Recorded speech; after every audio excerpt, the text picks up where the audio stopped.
Francis on Father Paolo Dall'Oglio's vocation to joy.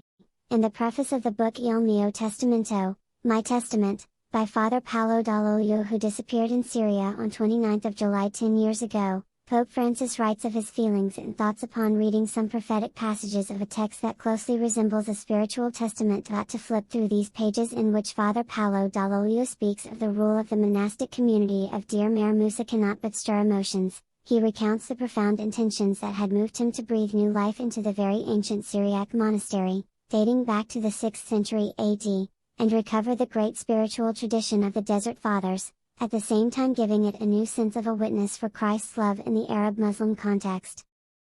Mar Musa al-Habashi, the monastery of Saint Moses the Abyssinian, was his creation, conceived with so much love. The conversations with his brethren, on the significance of the rule, convey great passion. A free spirit, who rejected formalism and phrases of circumstance, sometimes extreme, as he acknowledges with a dose of self-irony. These conversations also reveal the depth of his vision, the wellspring of his commitment. A monastery in the desert, he explains with an evocative image, is a light that can be seen from afar. It is a stop along the way, a station of a pilgrimage. For us, it is like the oak of Mamre, where God becomes our guest and we become his guests. 10 years have passed since we lost all news of Father Paolo.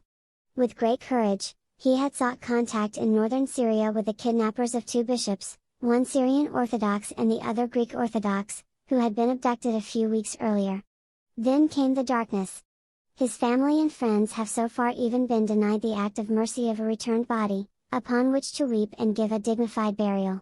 We have no words to express this pain, and we are unable to give a name and a reason for the hatred of his possible persecutors.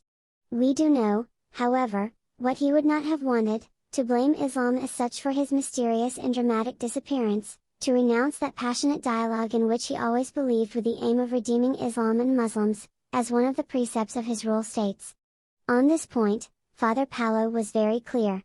He did not ignore the problems. He listened to the stories of the suffering of his Arab Christian brothers, the Copts, the Chaldeans, the Maronites, the Assyrians.